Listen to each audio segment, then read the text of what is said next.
one thing I challenge folks to be is like, wouldn't it be cool if you were a leader known as being like that exporter of talent? Like, hey, Yes. people come into my team, they stay for 2, 3, 4, 5 years, whatever it is. And when they go and do something different, they're top performers, they're high achiever, like whatever, you know what I mean? So it's like you can be this exporter of talent. You don't have to hoard, you don't have to hoard your people, like be okay with them moving on and doing things that are exciting and be known for developing folks and really getting at their strengths and allowing them to shine.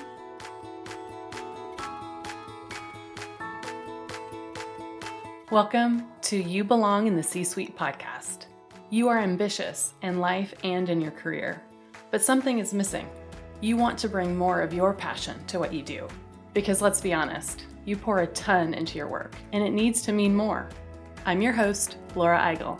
I'm a mom, wife, PhD, coach, advocate, introvert, and indoor rowing fanatic.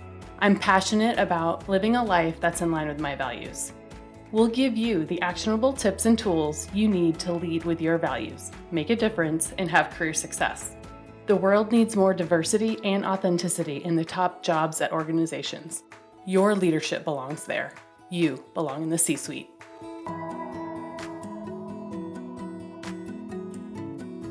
What gets you up in the morning? What drives your decisions? What do you stand for? No idea, not even sure where to start? I use my values to guide my life and career. It's the basis of how I've built boundaries for myself and stuck to them. Are you ready to dig into what matters to you? Go to thecatchgroup.com to download your free values worksheet. That's thecatchgroup.com to download your free values worksheet to get to your core values and take action on what matters most.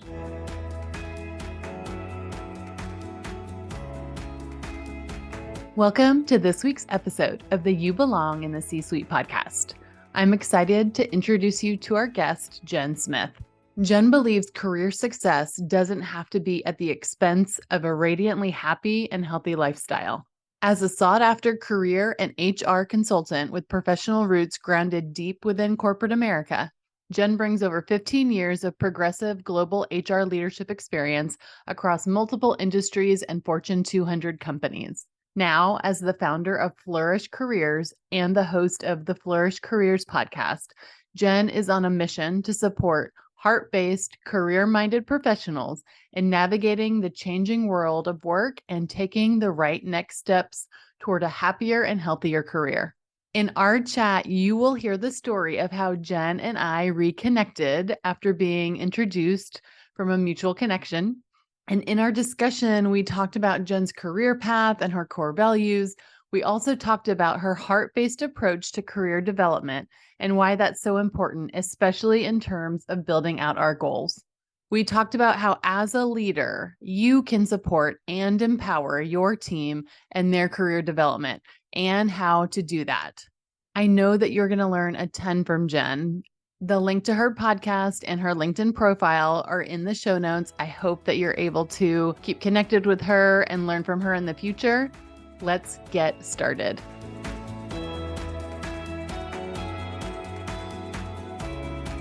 Well, I want to welcome you to the You Belong in the C-Suite podcast. Thank you so much for being here today. Thanks, Laura. It's a pleasure. I'm excited to chat with you. I am so happy that we are connecting, and let's tell the story real quick about how we got actually reconnected. So we were introduced by a mutual connection. She was like, hey, you have some synergies, you should connect. And we're like, okay, cool. And you reached out to me on LinkedIn and you were like, wait a minute. We have a ton of connections in common. Yes. And so it turns out that we both worked at Frito-Lay at the exact same time. And so we got on the phone and we were trying to figure this out. And I said, oh, hey, my maiden name, when you would have known me, is Mastrangelo. And you were like, oh my goodness. Yes. All the bells went off and I knew exactly who you were and the team that you worked on. And it was just such a fun connection. Yeah. And so I have loved catching up with you. And now we are in very different stages of our lives and careers. And so I would love to just get the holistic, what is your career journey? And tell me a bit more about it. Sure. Thanks for asking. So the start of my career was quite interesting. So my first job out of college, which by the way, I had no idea what I wanted to do. I was just kind of a frequent flyer in the career services center and applying for jobs. And I ended up getting a phone call to interview with Frito-Lay, which is part of PepsiCo. And the job was for a frontline supervisor, but didn't really know too many details about the job. And so I went to interview, and this was in upstate New York. I went to interview. There was like 15 of us, recent college graduates from all over the country, and we're interviewing. And it was a very difficult interview, needless to say. And it was all about results, results, results, results. You've got to get results. And it was super intimidating. But by the end of the day, so we were there from 8 in the morning until 5 in the afternoon. And by the end of the day, they offered me the role. And I thought, oh my gosh, if I got through this day of interviewing, I've got to take this job. And so little did I know that the two jobs they had available, one was the overnight potato chip supervisor, so 11 at night to 7 in the morning. The other one was weekend sanitation. So Oh, wow. yeah. So right out of college, I'm making potato chips in the middle of the night. It definitely was not my dream job out of college, but I will tell you, I learned more about running a business in that job than any other job. First of all, because Frito-Lay is an amazing organization. It's a well-oiled machine. And also because I didn't want to be the one to call my boss at 3 o'clock in the morning because I couldn't make a decision. So I worked in operations for about 4 years. That 24/7 kind of operations lifestyle obviously wasn't what I had envisioned myself doing out of college. So I worked in manufacturing and distribution for about 4 years, and I felt super restless. And I'll never forget this moment. And you can probably relate to this too, where I had a one-on-one with a very senior director. He came to visit my location. And he sat me down. He said, "So Jenn, what do you want to do with your career?" And I was a deer in headlights. Mm.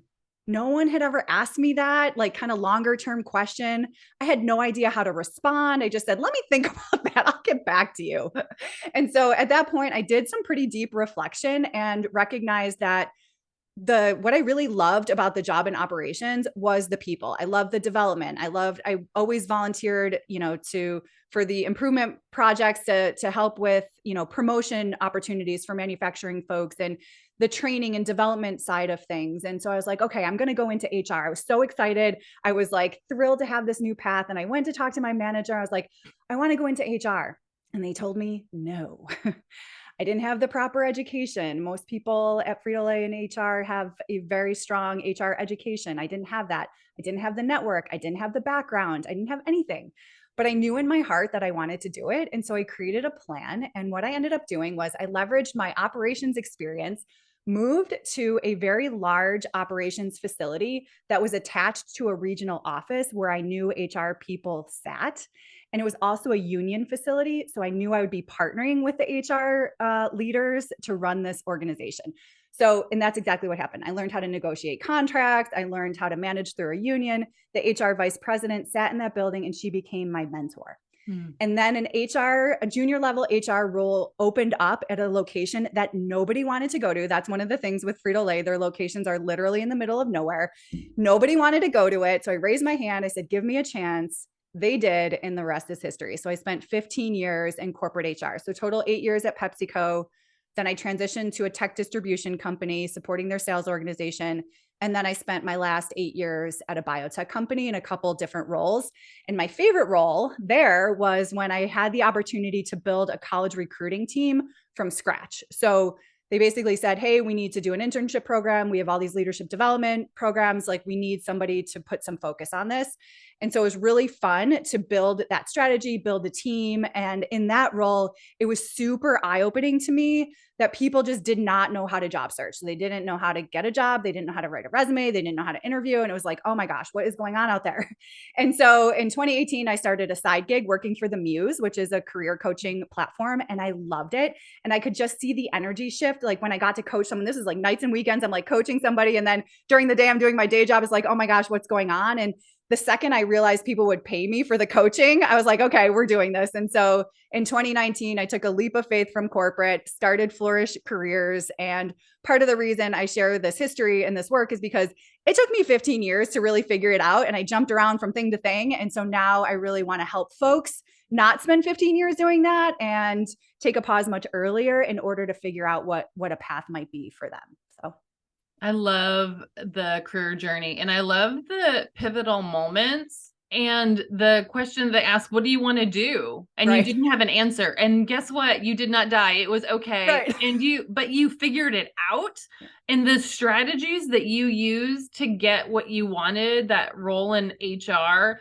that is fascinating. I love it because Yeah. I have seen in that organization how they hire for those roles. And that the way that you architected that for yourself, what a great example of how you can navigate within an organization to still get the job that you want. Yeah, changing functions like that is Mhm. it's not easy, but it's Not totally doable, you know? And so, and that's the thing too. I think with when a lot of folks feel like, oh, this role just isn't the right fit for me. It's like, okay, well, what is? And let's see, you're already in this organization. You already have a reputation. Like, let's see if we can build on that in order to do something that does feel more aligned. And so I'm a huge fan of internal career shifts for Mhm. folks. And I love talking with leaders and even individuals that are excited about that as well. And I think too, like that what you had mentioned there, like going from ops to HR and how I created that plan, I had no idea what I was doing. I was just like, oh, I've got to meet people. I Yeah. got to learn some things, I got to get a little bit more visibility here.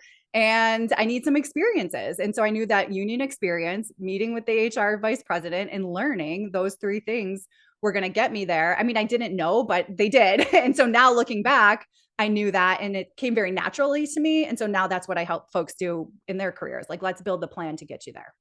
And I love that you said it came naturally to you because Yeah. that doesn't come naturally No. to most, Right. right? And so knowing that and having that insight to use that to build that career path, I think is genius. You mentioned a couple of things, so I'm not going to guess, but I want to ask, what are your core values and how have you used those to kind of figure out to navigate this career that now you're in you're in the place that you've always needed and wanted to be? Yes. Thank you for that question. And I love that you're a values expert because this is just so, so important. And the way that I like to think about values too is sometimes, especially when people are super stuck, and even when I was super stuck, I almost separate core values and lifestyle values. And I'm not going to like get into that too much here, but what I really did when I changed from corporate to doing my own thing was like, let me figure out the lifestyle I want to lead and then kind of reverse engineer things. And that's where I started. And so I think about core values in terms of time. So time is my number one core value. And what I mean by time is spaciousness, flexibility, variety. So it's not about jamming the calendar every half an hour with another meeting. That was what was going on in corporate. And it was very taxing on me physically, mentally, all the things. So time. Creativity is another foundational value for me. So I define this as being curious, learning, doing things differently. So that was another theme that came up for me. Like, I'm not going to just settle for society or settle for what I should be doing. I'm going to try to do things differently. And I really value that. I also value the arts a lot. And so I think that comes kind of, with doing things differently, learning, being curious, creativity. And then the other piece of creativity for me is being authentic. And so there's just so much fakeness. And I feel like robots and we've got AI doing all the things. We just need real humans and authenticity. And to me, that's part of creativity. And then the third bucket is what is actually like one of my favorite mantras, which is nourish to flourish. And that's really about taking care of your body, mind, and spirit. And in my world, it's working in a calm working environment. So I up here in my tree house, it's getting outside for a walk every single day. It's making and eating nourishing food that's going to help me show up and be the best person for my folks. So those are kind of my buckets, I guess, of values and how I've designed my life. I love it. And I love your take on authenticity and how Mm. you've linked it back to your value. I've not heard it described that way. I really love that. Yeah, well, I think it came about when, we're in this world of ChatGPT and all the variations of that. And I saw the impact, obviously, and felt like, gosh, if companies don't get a hold of this and figure out how they're going to leverage this, and even individuals, it's gonna be big.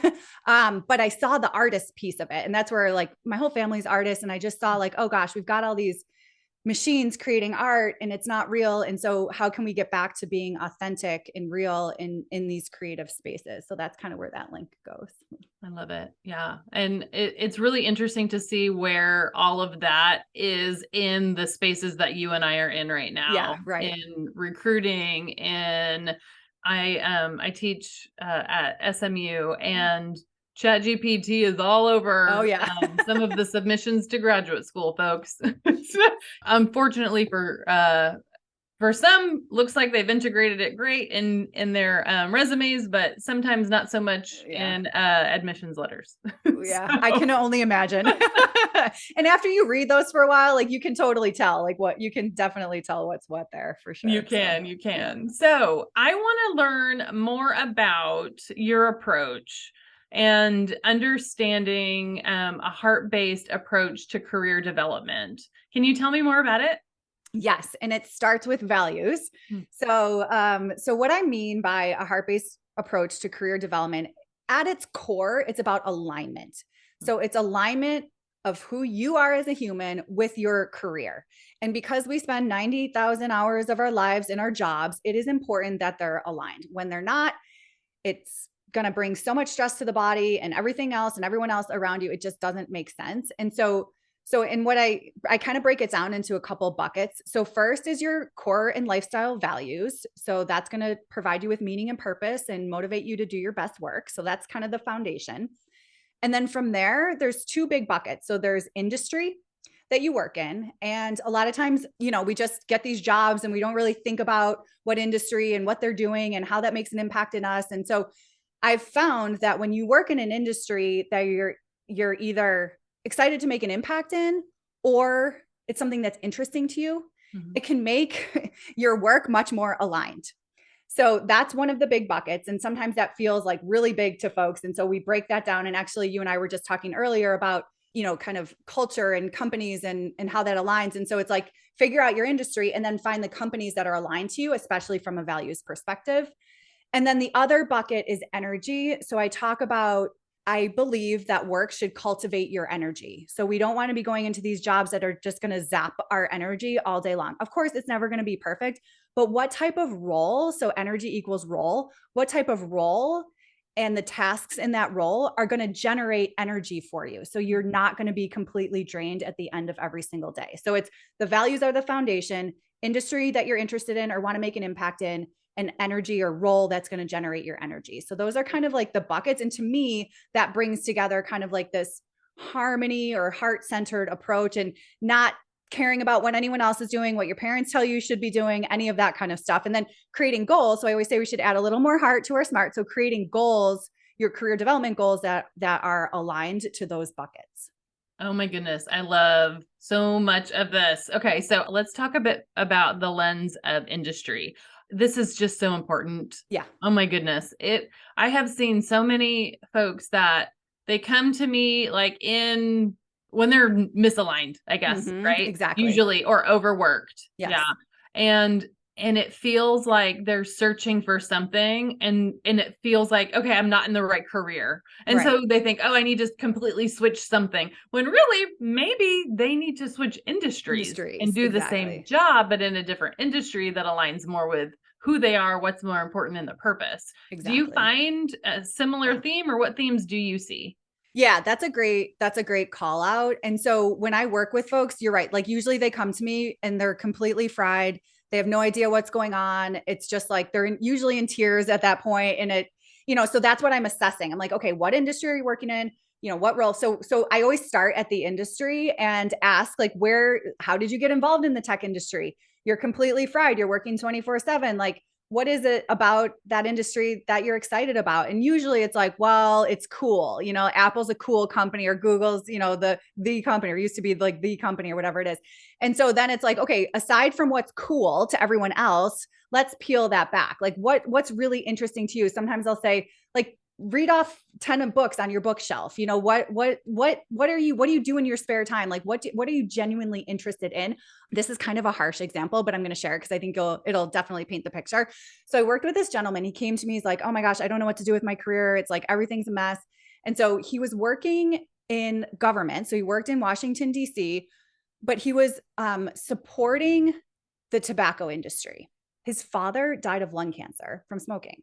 So he's literally going to work every day, having to work with folks, directly work with folks that are in an industry that's completely misaligned with who he is as a person. And it had a really terrible impact on his life. And so I'm like, okay, first things first, like we need to be supporting a different, a different type. So he didn't necessarily switch sectors like out of government, but we got him to a point where he's actually working for like the French embassy or something. And he speaks French and all this stuff. So he was actually just like moved sectors within government to support something that was more aligned and really personal actually to him. And that just brought things into the same job, just different, different support feature there. So that's kind of a little bit, how I like to think about folks kind of if they're looking for a change. And let me say one more thing about this. Something just popped into my head is around so many times people are hesitant to change industries because they don't have the experience. What I always like, and even from like a leadership perspective, when I was hiring, I valued people from other industries.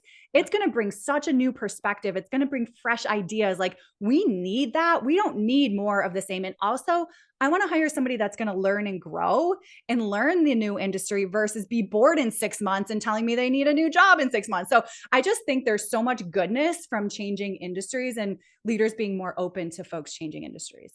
I love it. And because you don't have the quote unquote experience in the industry, guess what? You still have very valuable experience. Exactly. It's like that right. Counts. It counts. It does. And I think we often discount our own experience thinking that it has to be perfectly check the box based on job descriptions that are horribly written. Yes. And a really bad representation on actual roles.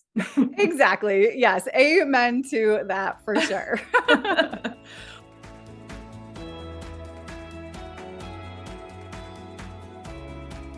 My award-winning book, Values First: How Knowing Your Core Beliefs Can Get You the Life and Career You Want, is now available in audiobook. Since the book released just last year, the biggest question that I've gotten from readers is it available in audiobook? In this book, you'll get to hear my most pivotal career stories and some of the successes of my clients as you learn about the Values First framework and how you can take action on your life and career. The audiobook is narrated by me, so if you love this podcast, you'll love the audiobook. Values First: How Knowing Your Core Beliefs Can Get You the Life and Career You Want is now available on Audible and iTunes.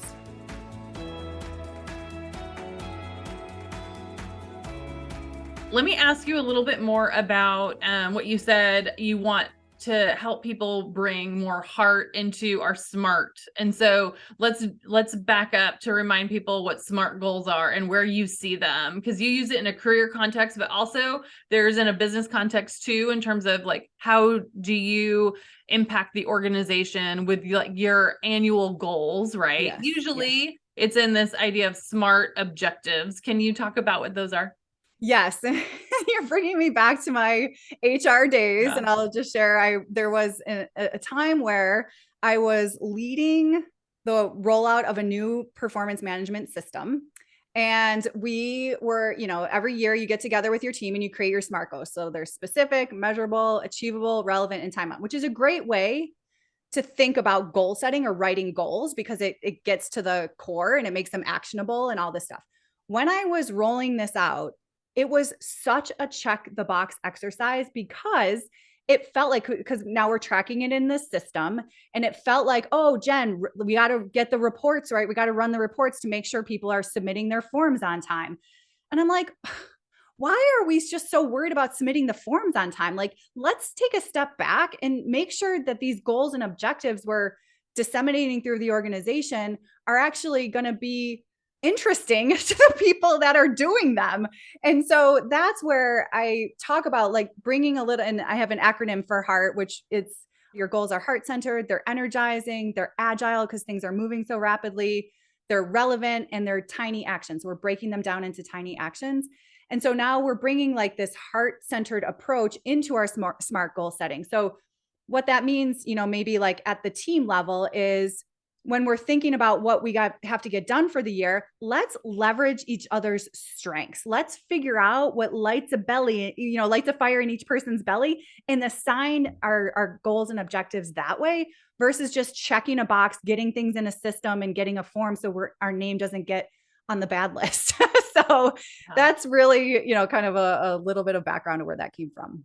I love that so much because it can be just so formulaic and process driven. Yeah. And people are not good at writing them. They're just it's not good. Even if the form is turned in on time, yes, quality is low.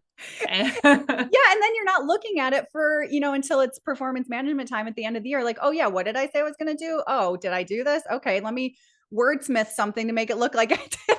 Where really this can be very energizing for folks. If like you give someone a project that they're super excited about and you're checking in with them every couple months about how it's going, and they're learning and growing in their development while achieving the business objective. I mean, that can make work so much more enjoyable versus like the system that is outdated, frankly. It really is. And another thing that you mentioned to infuse heart is to build on strengths. Yes. Can you talk about some places where potentially people miss the mark here? Yes. Oh my gosh. So throughout my whole career, it was always about closing the development gap. Like, Yes. when we're doing our goals, okay, so you do your business goals, your business objectives with your team, and then you have a couple professional development goals that you're working on. And so it's like, oh, Jen, we need to close the gap. Like, you're not good at data and analytics, so let me give you some more projects around data and analytics so you can get good with it. Literally, like, I cringe, my heart starts pounding, I'm sweating. I'm like, what? No, like, I don't want it. I don't want anything to do with that. Let's hire someone on the team that can do that, or outsource it or something, and let me do some, of what I'm really good at. Give me a learning and development project, or let me go facilitate some trainings or something. Like, let's play on each other's strengths versus trying to close that gap or the opportunity areas. And of course, it's good to be aware of those, but I don't think there is any value in forcing somebody to do something that they innately do not like and or just is not a natural talent or any Oh my talent. gosh, this happens so often, The and worst. it is the worst. It's like, "Hey, you're not good at something. Let's try and figure out how to make this a strength." That's, like, almost impossible. You're not setting anybody up for success, No. and to your point, like, you're giving them more stuff that takes more of their energy, Right. and it is so frustrating. It's very frustrating. It's And so I literally frustrating. heard it year over year. It was just, there was always something like, oh, we got to figure out something for you to like close the developmental gap. And I'm like, what? It just never made any sense to me. And so that's where, and same thing. So like when you think about adding heart to smart, it can be with both your business objectives and your personal development objectives. Like they should go hand in hand, or they could be one of the, so like if say your team had a business objective to roll out a new system, and I'm really good at training and you're really good at data, like, okay, you go figure out the data that needs to, run the system, and let me go do the training. Like that's how you can develop a team, and play to each other's strengths and keep everybody happy. And again, it's never going to be perfect, but at least we have some alignment in Yeah. what we're doing, and we can leverage it that way. So Yeah, I love this philosophy as a manager because yeah, it holds you to a higher standard of developing your team, right. but then you're going to think about the benefit to you team. The Yes. team's going to have more energy around all Yes. their goals. They're going to feel more connected to the team and to the business, and I bet they're going to outperform other teams. Yes, absolutely. I 100% agree with that. And as a leader, when your team, when you take the time first to care, and even just ask the questions about what energizes them, and helping them to create plans and removing the obstacles in order for them to do the work, they will run through walls for you, quite Yes. literally, because Yes. let's just face it, like there's not that many great leaders out there, and like there's not a lot of great leaders that really get that. And so when you're lucky enough to work under a leader, or when you are a leader that recognize that, it's just like there's so much cohesion there, and it's a moment in career that, and I always, when I talk to people, they're like, oh, I love my manager. I'm like, savor this, like Yeah. savor this moment, because it's not always going to be like that. So that's, yeah. So how can we be that manager? What other things can we do, not just in goal setting, but what about Mm. as leaders? How can we support our folks in career development using a heart-based approach? Love it. Well, first and foremost is the regular check-ins. So I think about seasons and I align my life and my work a lot to nature. I love the change of seasons and stuff, but it's also aligned to quarters, usually in business. Mhm. And so if you can check in quarterly, at least, I mean, I always recommend, weekly one-on-ones that's usually around, but at least quarterly on goals and objectives. Are you happy? What are your boundaries? What's going on, in your life? Like having those career conversations quarterly versus I told the story early in my career, it was 4 years in and someone asked me that. I never even had those. So I think those regular check-ins are huge. And then aligning strengths to projects like we talked about. The other thing, there's two other things here that I want to mention. One is we talked about internal career moves. So I think it's such a great way for folks to grow their career inside an organization, going from operations to HR, going from finance to IT, whatever you want to do. It's such a rewarding thing for both the individual and the organization. It's really good for them to keep talent and move around. But a lot of times I find that leaders are afraid to lose their folks, whether that's internally or externally, but especially internally. And one thing I challenge folks to be is like, wouldn't it be cool if you were a leader known as being like that exporter of talent? Like, hey, Yes. people come into my team, they stay for 2, 3, 4, 5 years, whatever it is. And when they go and do something different, they're top performers, they're high achiever, like whatever, you know what I mean? So it's like you can be this exporter of talent. You don't have to hoard, you don't have to hoard your people. Like be okay with them moving on and doing things that are exciting and be known for developing folks and really getting at their strengths and allowing them to shine. So that's one other piece. And then the last thing, really, that I just can't help but say, especially in our world of remote work and all the things, is to consider assessing performance instead of time and attendance because so many people I feel like are, oh, you got to be on Skype and or whatever Teams, your thing has to be green for, managers are like looking to see when people are on and at their desk. Or don't get me wrong, you need to show up for meetings, you need to do your job, but let's not assess people on time and attendance. Let's really look at, are they getting the job done? To me, when I worked with my team all over the world, I was like, I don't care if you're getting your job done at 3 o'clock in the morning, as long as you're getting it done and you're showing up when we need you, it doesn't matter. And I see all these organizations like the return to work. And, Yep. I talked to somebody, her husband is an executive, very high level executive at one of these pharmaceutical companies. They are making him review badge swipes for when his Yeah. team badged in and out of the office, which I just think is ridiculous. So to me, that's not heart-centered at all.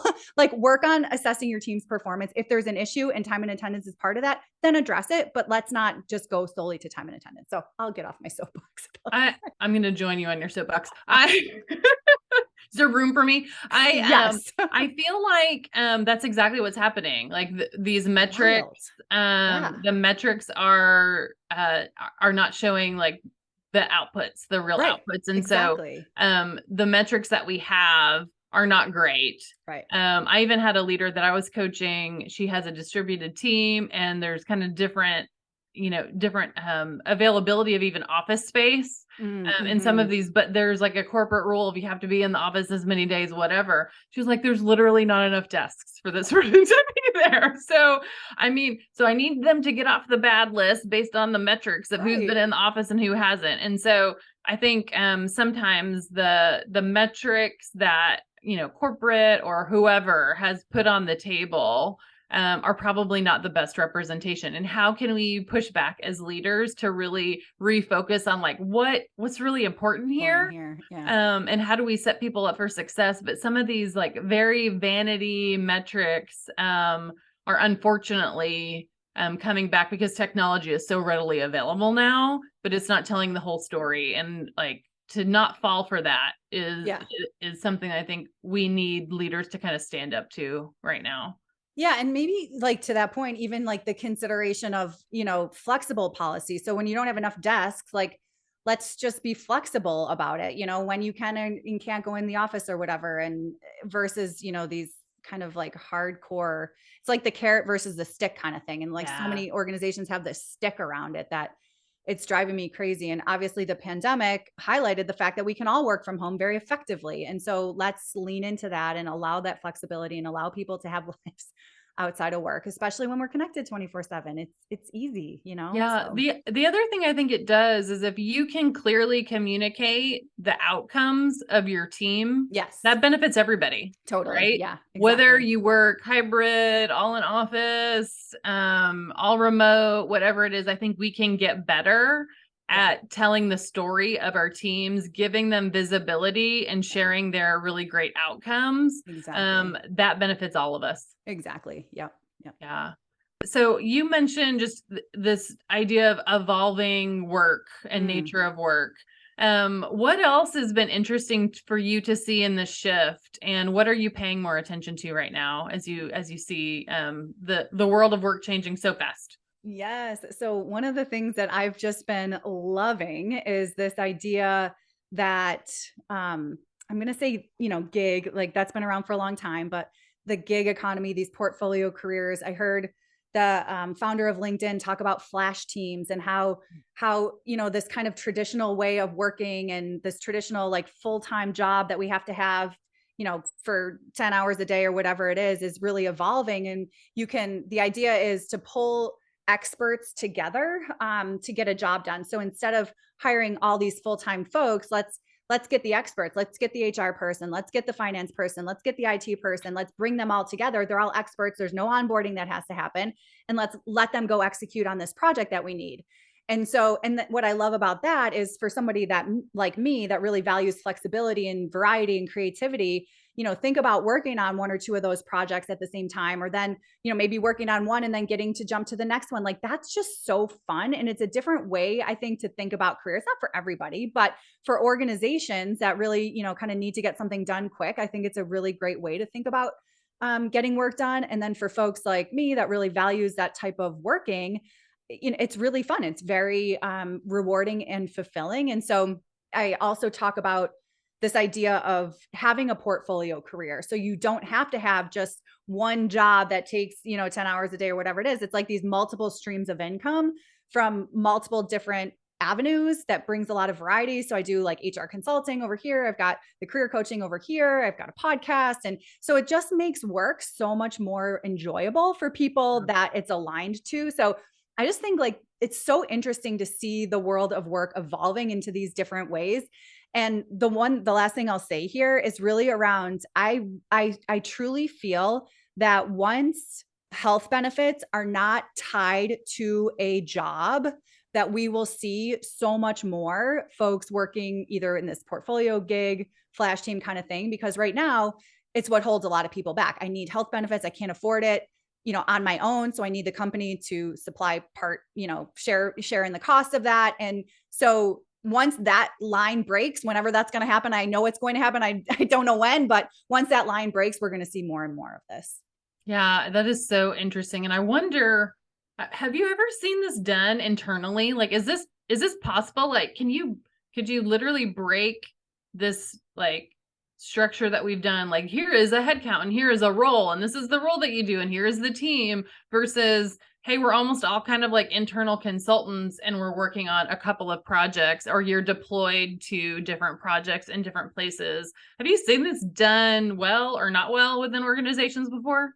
Well, okay, so here's what I've seen, and I guess this is what gives me the taste for it is you might have a team within an organization of like one or two that like one maybe director type person who's in charge of the strategy of whatever the initiative is, and maybe a full-timer that helps with that or whatever. But then from there, it's pulling in the experts. So let's Mhm. get the change management person. Let's get the project manager. Let's get the IT person, all contractors. So guess what? We don't have to, as an organization, we don't need the FTE. We're just bringing these contractors in. They're going to be part of our team. So it's almost like, contract type work, or it Mhm. used to be like back in the day, you think of staffing, like even retail and me in manufacturing, like when you get busy, you're going to staff up and down. So it's almost like that temporary work Yeah. strategy, but with more like professional roles. And so that's what I've seen work really well. And then it works for the organization because they don't have that headcount like tied to them. Also, quite, I guess, like, I don't know if I say selfishly, but as someone that wants to be a contractor and have those different, if you don't like it, it's a lot. Same thing for the organization. Like if it's a contractor, it's a lot easier to cut ties with a contractor than it is with a full-time. Same thing for the contractor, kind of trying something out, that way. So there's a lot of benefits to it. I've seen it work well that way. To your point, when you were saying that, thinking about like an entire organization that works that way, I have never seen that. And I don't know how that would work, but it's more of like I guess like what I described with the smaller team. Yeah, it's interesting. I feel like organizations that I've been a part of have tried this, but they put together like project teams. But to your point, like there's other stuff going on. Like they're not holistic to that. Like, so it's this, and I have my other job too. Day job. Yes, exactly. Well, the thing too, yeah, good point. And we've all been there, right? We've all been like, had our day jobs, and then we get assigned this like project, and whether on it's a committee, commit whatever the committee is or whatever the project is. And by the way, we're not going to give you any time and space to do that. So you just had to have 2 full-time jobs at this point. And it's like, okay, let's talk about healthy and happy and energy and all that is out the door. So yeah, that's a really good point to that, like the project teams. And I think if it were to work, like it would almost be like, I've seen kind of like project management offices within organizations. It's almost like that model. So like we've got this project management office, but then we've got the HR project office, and maybe they're not project managers, but they're the change leaders, and they're the L&D person, and they're, whatever. And so whatever the business need is, we're kind of deploying these folks to go within, but that's their one thing that they're working on. You know what I mean? Right. It's not, that is their day job. It's not the side project. The thing too, like what I was describing with the contractors is, like, if I'm doing this as a contractor, I care. I mean, this is me and my business, and I care the value that I'm bringing and the input that I'm sharing. And so I'm showing up, like I'm going to be there. I'm going to show up. This is my priority, and I want my team to know that. And so it definitely takes a certain type of person, for this all to be successful. And there's different ways to kind of vet that and go through that. But so good point on making sure that it's one thing and not the extra on top of the day job.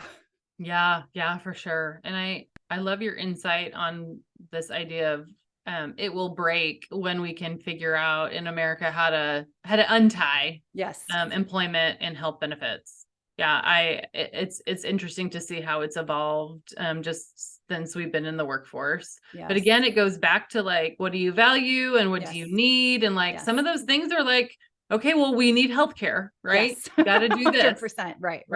Right. So, what else do you think? Any other thoughts on other things that we can do as leaders to build in heart-centered approaches? Is there one thing you would suggest to start with, or is the priority? I think it's really about asking the question to your teams, like literally just, what do you love? What don't you love? Let's align your work accordingly. And it's such a simple question, but it gets overlooked, and I get it. I mean, we're all running around, but it's really just asking that question and then aligning the work accordingly. That's what I would say. I love it. Well, I have so enjoyed hanging out with you today. Thank you so much for bringing your thought leadership and actionable tips and tools that we can put into practice to build this heart-centered approach to get more energy from our teams, which I think will really lead to more fulfillment and better outcomes. Yes, thank you. Thanks for having me, Laura. Yeah. How can we best connect with you? Sure. So my website is flourish.careers, and I'm on LinkedIn as well as Instagram. Awesome. We will connect all of that in our show notes. And I just want to say thank you so much.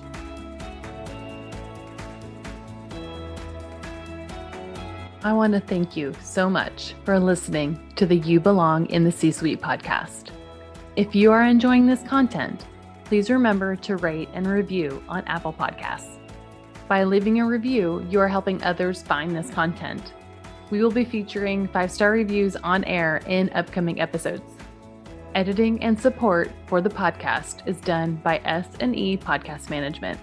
To get more tips and tools to help you live a life guided by your values, go to thecatchgroup.com. Keep your boundaries and take care.